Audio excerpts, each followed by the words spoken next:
Hello दोस्तों, जय श्री राम। तो आइए आज का वीडियो हम शुरू करते हैं। कोटा पिछले कई सालों से सुर्खियों में रहता है समाचार पत्रों पे। वो इसलिए क्योंकि वहां से आईडीजी, नेट, मेंस में टॉप रैंकर्स आते हैं। लेकिन आजकल एक नया समस्या उत्पन्न हो गया, वो है suicide and depression in Kota. तो ऐसी क्या वजह है जिसकी वजह से ऐसी चीजें हो रही है, और पेरेंट्स के माइंड में कहीं ना कहीं ये बातें जरूर आ रही है कि क्या उन्हें अपने बच्चों को कोटा भेजना चाहिए, हाँ या ना। और स्टूडेंट्स के भी दिमाग में ऑब्वियस है ये बातें आ रही है कि क्या उन्हें कोटा जाना चाहिए, हाँ या ना। देखिए, सक्सेस, फेल्यूर, डिप्रेशन और सुसाइड, ये चार चीजें अभी कॉमन हो चुकी है। कोटा सच देखा जाए तो एक काफी खूबसूरत जगह है, काफी खूबसूरत है। वहां ढेर सारे इंस्टीट्यूट्स हैं और इंस्टीट्यूट्स में पढ़ाई भी काफी अच्छी होती है। नो डाउट काफी अच्छे फैकल्टीज हैं, बेस्ट क्लास के फैकल्टीज हैं जो इंडिया के टॉप एजुकेशन प्रोवाइड करते हैं। फिर भी अगर देखा जाए तो फेल्यूर रेट जो कोटा का है वो काफी हाई है, क्योंकि ऑन एन एवरेज देखा जाए तो 2 से 3 लाख के करीब स्टूडेंट्स हर साल वहां के जो क्लासरूम क्लासेस हो रही है, ऑफलाइन क्लासेस, वहां एडमिशन ले रहे हैं।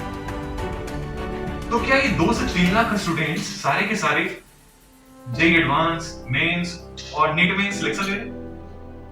हमारे देश में देखा जाए तो इंजीनियरिंग की जो सीट्स हैं कितनी होंगी, मुश्किल से 50,000 के करीब, 60,000।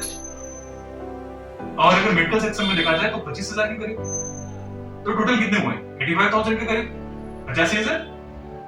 तो क्या अगर हर साल कोटा से 2.5 लाख स्टूडेंट एग्जाम दे रहे हैं और वहां सीट्स है तो 85,000 ही, तो क्या सिर्फ इस सारे 85,000 स्टूडेंट कोटा से नहीं आ रहे? ये तो सोचने वाली बात है। अब हम बात करते हैं स्ट्रेस की। देखिए, क्लासरूम क्लासेस कोटा में पूरे साल चलती है। वहां वीकली टेस्ट तो नहीं होते, लेकिन मंथली टेस्ट होते हैं।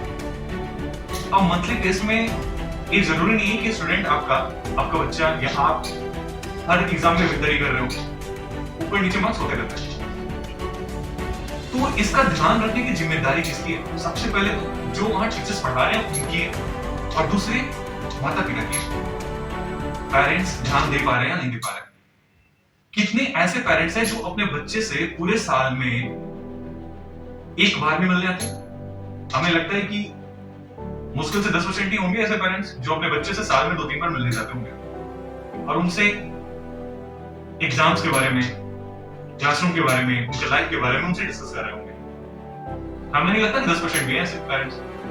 तो ये गलती कहीं ना कहीं पेरेंट्स की है, अभिभावकों की है, और दूसरे शिक्षकों की भी है। शिक्षकों का हम इसलिए बोल रहे हैं क्योंकि पहले तो सबसे ज्यादा अगर स्टूडेंट किसी के साथ समय बिता रहा है तो वो तो टीचर्स के साथ ही है ना, और दूसरा पीजी वालों के साथ। अब देखिए, मेजोरिटी जो प्रॉब्लम जो आ रही है वो ये है कि जो वहां जाने वाले स्टूडेंट्स हैं, मैक्स टू मैक्स सबसे ज्यादा वो बिहार यूपी वाले होते हैं। और जो सबसे बड़ी प्रॉब्लम है वो ये है कि वो लोअर मिडिल क्लास फैमिली से बिलोंग करते हैं, जो कि वन वे रास्ता है। एक ऐसा रास्ता, एक ऐसा पगडंडी बोल सकते हैं जिससे सिर्फ एक रास्ते से जाया जा सकता है, उससे वापस नहीं आ जा सकता। अब ये पगडंडी पेड़ की शाखा की तरह है। इस पगडंडी से सिर्फ एक रास्ता नहीं जा रहा है, बहुत सारे रास्ते जा रहे हैं। लेकिन जो वहां बच्चे जा रहे हैं, कोई माता पिता अपने बच्चे को खेत बेचकर भेजता है, कोई खेत गिरवी रखकर बेचता है, क्योंकि उनके पास तो इतने पैसे है नहीं कि वो अपने बच्चों को अफोर्ड कर सके उतने। क्योंकि वहां की अगर खर्च देखा जाए तो 10 से 20,000 ऑन एन एवरेज खर्च 15,000 के करीब आ ही जाता है। और आप अगर वहां का जीवन यापन करना ही चाहते हो किसी भी तरीके से तो 7 से 8,000 लग जाएंगे, तो बड़े मुश्किल से हो पाता है। अब इन सारी बातों को अगर देख लिया जाए तो वहां आते हैं पीजी लैंडलॉर्ड, पीजी के जो लैंडलॉर्ड होते हैं, हॉस्टल वाले, उनका क्या बर्ताव होता है वहां का। हमें अगर एक्सपीरियंस से देखा जाए तो वहां के जो लैंडलॉर्ड्स होते हैं ना, ये पीजी वाले, हॉस्टल वाले, वो 10% ही अच्छे होते हैं जो केयर करने वाले होते हैं बच्चों का। बाकी के जो 90% होते हैं वो मतलब ही होते हैं, जिन्हें सिर्फ पैसों से मतलब होता है। अब आप सोचो, 3 लाख के करीब स्टूडेंट कोटा में पढ़ते हैं। अगर देखा जाए तो कोटा का जो लैंडलॉर्ड्स हैं, चाहे वो पीजी वाले हों, चाहे वो शॉप वाले हों, चाहे वो ऑटो वाले हों या चाहे हॉस्टल वाले हों, अमीर से नहीं और गरीब से गरीब वाले, ये सबका घर का खर्च जो है ना, वो इन्हीं स्टूडेंट की वजह से चल रहा है। सोचो अगर ये स्टूडेंट्स कोटा में ना जाएं तो इनका घर खर्च नहीं चलने वाला। ये सच्चाई है, लेकिन कड़वी सच्चाई है। आपका घर खर्च नहीं चलेगा अगर ये स्टूडेंट्स आपके पास ना जाए तो, कोटा में नहीं जाए तो। भरोसा करिए, कोटा के ऐसे भी इंस्टीट्यूट्स हैं जो अगर स्टूडेंट्स ना जाए तो ये स्टूडेंट्स जो इंस्टीट्यूट्स हैं ना कोचिंग वाले, उनका कोचिंग ठप पड़ जाएगा। ये सच्चाई है वहां की। उनको मतलब क्या होता है इन पीजी वाले हॉस्टल वालों को? सिर्फ पैसे से। आप पैसे दे दो, पैसे पेड कर दिए, उनको कोई मतलब नहीं है। आपका बच्चा का तबीयत खराब है, आपका बच्चा क्लास नहीं जाना, आपका बच्चा गलत संगत में पड़ चुका है, कोई मतलब नहीं उन्हें बस पैसे से मतलब है। आप उन्हें पैसे दे दो, हो गया, बात खत्म। दूसरी बात वहां हॉस्टल वालों की क्या है? आपके बच्चे हॉस्टल में हैं नहीं है, कितने हॉस्टल वालों को पता होता है? अगर देखा जाए तो 10% से भी कम हॉस्टल है जिनको ये पता होता है कि उनके स्टूडेंट्स उनके हॉस्टल में हैं भी या नहीं। अब देखिए, जो अगला प्रॉब्लम है वो है बैकडोर। कुछ स्टूडेंट्स वहां ऐसे आते हैं तो पढ़ाकू रहते हैं, वो पढ़ाई पे ध्यान देते हैं, लेकिन कुछ ऐसे होते हैं जो पढ़ाई भी करते हैं, थोड़े स्वाभाविक के बच्चे हैं तो चंचल तो होंगे, चंचल स्वभाव के, तो उनका ग्रुप भी बनता है।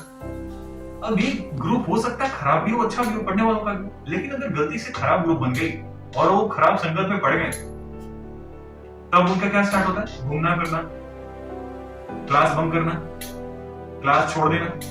अब इन चीजों की वजह से स्ट्रेस और वर्कलोड तो बढ़ता ही है।